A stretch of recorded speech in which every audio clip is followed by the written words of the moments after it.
Sir, Rafale तैयारों के हवाले से भारत में बड़ा चर्चा किया जा रहा है। और जब उनको लाया गया था तो उनके ऊपर नींबू लगाए जा रहे थे और तरह तरह के बयान दिए जा रहे थे पाकिस्तान के हवाले से।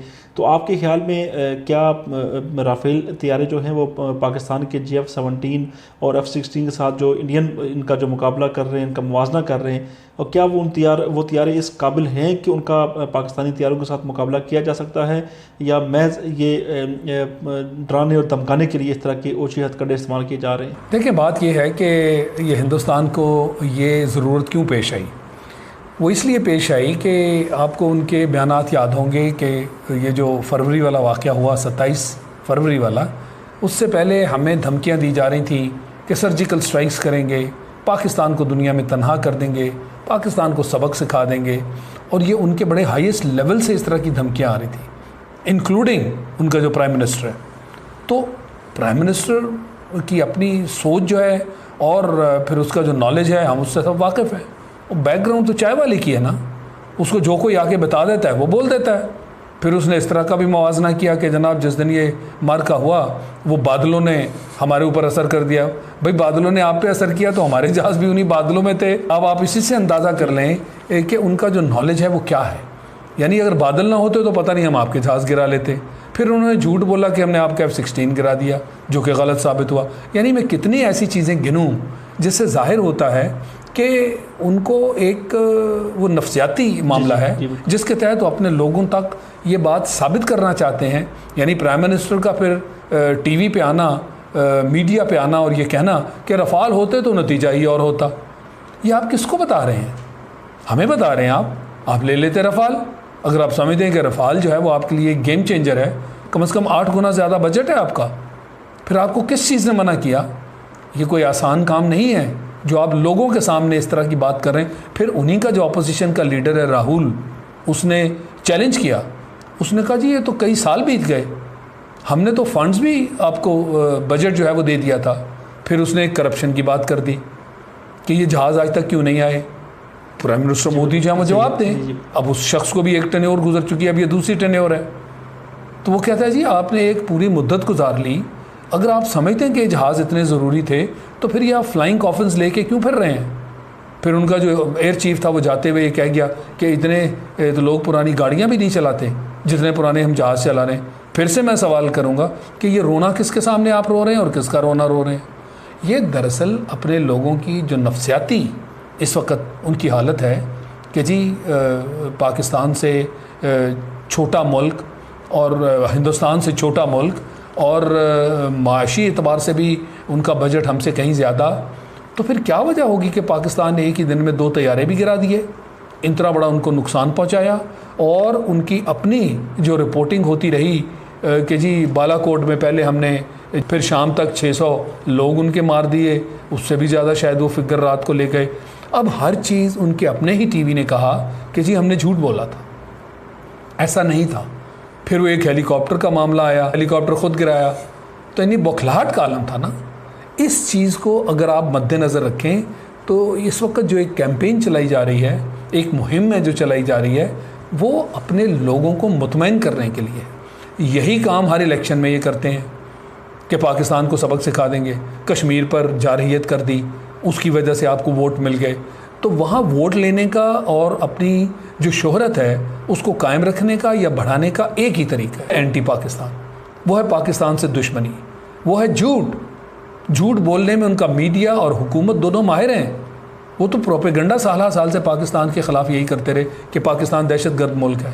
जी हम बार बार याद कराते हैं, हम चूँकि इस इलाके में कमज़ोर हैं, हम उन्हें मुक्ति बाहिनी याद कराते हैं। उनका अपना प्राइम मिनिस्टर मोदी जाके उसने ढाका में ये कह दिया कि जी मुक्ति बाहिनी हमने बनाई थी।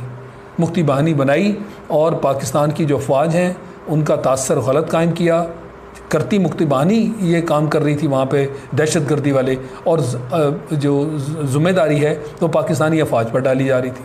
मुक्ति बाहिनी को पाकिस्तानी फ़ौज की जो वर्दी है वो पहनाकर और उनके ज़रिए वहाँ बर्बरियत की गई। तो इसलिए ये एक हमारे साथ जो उसकी जंग है वो असल में जंग है, वो एसाब की जंग है कि कौन कितना बड़ा झूठ बोले, जो कि हम तो नहीं बोलते। हम तो हक़ और सच की बात करते हैं, हमारे झूठ आज तक नहीं पकड़े गए। जो करते हैं वही होता है ना।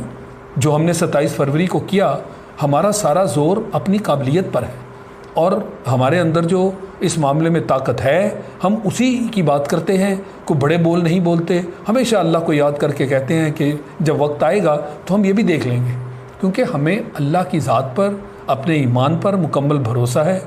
फिर उसी के मुताबिक हम अपनी ट्रेनिंग करते हैं, उसी जज्बे से हम लड़ते हैं। तो ये सारी चीज़ें उधर नहीं हैं। वहाँ सिर्फ एक ही बात है कि जनाब पाकिस्तान को नीचा दिखाना है, पाकिस्तान को आगे नहीं जाने देना, कश्मीर का नाम नहीं लेने देना, पाकिस्तान को शिकस्त देनी है। और इसी चीज़ पर वोट भी लिए जाते हैं। जितनी ज़्यादा आपकी पाकिस्तान दुश्मनी है, उतने ही आपको ज़्यादा वोट मिले। आप लोगों की नज़रों में आपका मर्तबा, आपका कद काठ जो है उसमें इजाफा होगा। ये एक बात है। अब हम आते हैं रफ़ाल की कहानी। देखिए, बात ये है कि मैं कई जगहों पे ये कह चुका हूँ कि ये एक ग्रुप है जहाज़ों का जिसको आप 4th जनरेशन जहाज़ कहते हैं। पहले 3rd जनरेशन जहाज़ थे। 3rd जनरेशन रवायती वो वाले जहाज़, उसके बाद जब F-16 आया तो इसने एक नया मोड, जो एविएशन है, जहाज़, उन्होंने एक नया मोड जो है उस तरफ वो मुड़ गए।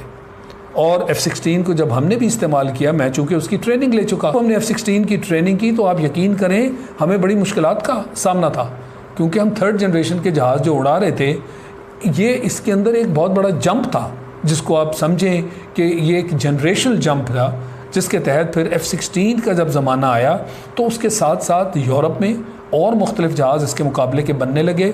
और उन्हीं में ये जहाज़ हैं जिनका आजकल हम जिक्र करते हैं। उनमें ग्रिपन है जो स्वीडन ने बनाया, उनमें यूरोफाइटर है जो कि यूरोपियन मुख्तलिफ जहाज़ों ने मिलकर बनाया, रफ़ाल है जो फ्रांस ने बनाया, तो Su-30 जो है वो रूस ने बनाया, जिसको हमने उस दिन गिराया। यानी उनकी टॉप ऑफ द लाइन जहाज़ है। हिंदुस्तान की जो इन्वेंट्री है जहाज़ों की, उसमें वो टॉप ऑफ द लाइन जहाज़ है। अब ये जो मुकाबला होता है ना, मुवाजना, इसमें जैसे आप मईशत में हमारे जो इकोनॉमिस्ट हैं वो मुख्तलिफ इदादो शुमार के ज़रिए उसी मईशत को कोई अच्छा साबित कर देता है, और उन्हीं इदादो शुमार के ज़रिए उस मईशत को कहते हैं ये बड़ी बुरी मईशत है। डिपेंड करता है कि आप कौन से हिस्से को लेकर उभारते हैं, उजागर करते हैं। अब वो हिस्सा उजागर करते हैं जो आप नतीजा चाहते हैं। अब ये जो रफ़ाल के बारे में कहानी चल रही है कि जी वो इतना वेट ले जाता है, ये रेंज जो है, जब से एयर टू एयर रिफ्यूलिंग आ गई, रेंज का ताल्लुक तो तकरीबन ख़त्म हो गया। एयर टू एयर रिफ्यूलिंग से आप अपनी रेंज बढ़ाते हैं, बढ़ जाती है। तो ये क्या तरीक़ाकार है कि आप इंटरनल फ्यूल को, जो कि आजकल इतना फैक्टर नहीं है, इंटरनल फ्यूल का मतलब है कि आप इतना वज़न लेकर जा रहे हैं। जो आप एक्सटर्नल फ्यूल लेकर जाते हैं, जिसमें एक्सटर्नल वो फ्यूल टैंक्स वगैरह होते हैं, जब भी आपकी जंग वाला मामला हवा में पैदा हो तो आप जहाज़ में से वो जटसन करते हैं, क्योंकि वो लोड ज़्यादा होगा तो जहाज़ उतना मनूवरेबल नहीं होगा, वो आपको गिराने पड़ते हैं। अब ये चीज़ें आम आदमी की समझ में नहीं आती कि जी स्पीड क्या है। और भाई स्पीड का कॉन्सेप्ट अब नहीं रहा। स्पीड का कॉन्सेप्ट जब डॉग फाइट थी तो उस वक्त हुआ करता था। अब स्पीड का कॉन्सेप्ट वो नहीं रहा। मुझे स्पीड ज़्यादा नहीं चाहिए, उतनी स्पीड चाहिए, क्योंकि वेपन्स जो हम मारने वाले वो तो स्टैंड ऑफ वेपन्स आ गए। स्टैंड ऑफ यानी हवा से जो ज़मीन में आप मारते हैं। ये जो पीछे हमने बम गिराए हैं उनके ऊपर, आपको पता है हम अपने इलाके में थे और बम उनके इलाके में जा रहे थे, हमें सरहद के उस पार नहीं जाना पड़ा। वो चीज़ें हैं जो आजकल टेक्नोलॉजी आपको देती है। लिहाजा मुझे स्पीड से अब क्या ताल्लुक़, मैं को उसके सामने आ रहा हूँ जो मुझे भागना है, मैं तो अपने इलाके में हूँ और वो उसका मेरा दूर दूर से ताल्लुक़ भी नहीं है। उसको पता भी नहीं कि मैं कहाँ हूँ और बम उसकी तरफ चल पड़ा है। जब बम मैंने गिरा दिया, ये स्टैंड ऑफ है, फायर एंड फॉरगेट इसको कहते हैं। इसी तरह BVR है, बियॉन्ड विजुअल रेंज मिसाइल।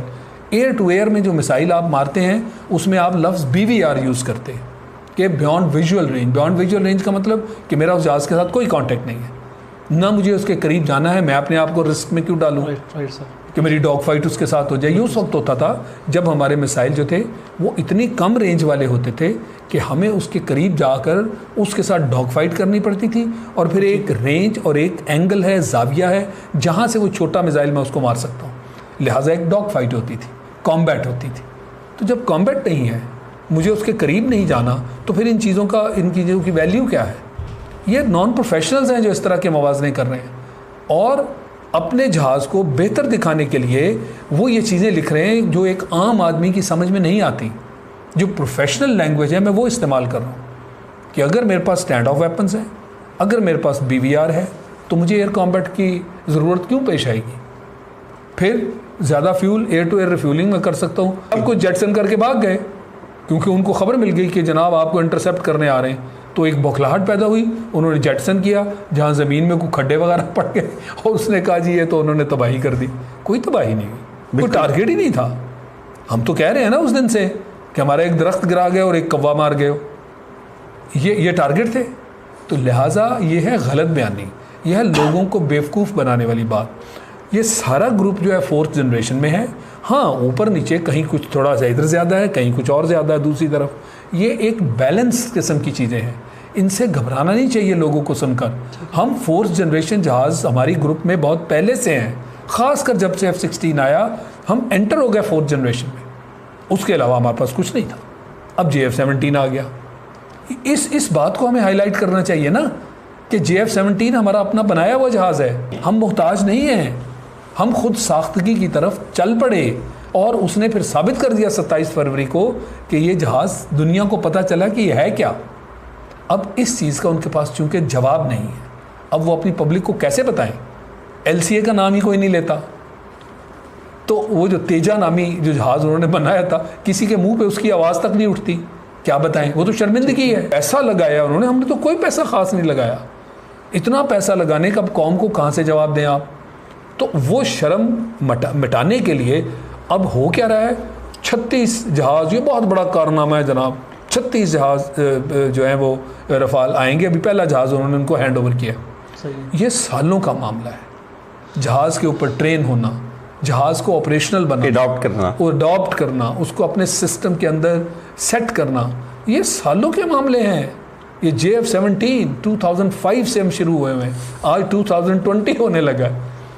अब कहीं जाके JF-17 जो है अपनी जगह पे सही तरह से बैठा है। अब हमें इतना उस पर यकीन था कि हमने उस दिन उसको जंग के अंदर झोंक दिया।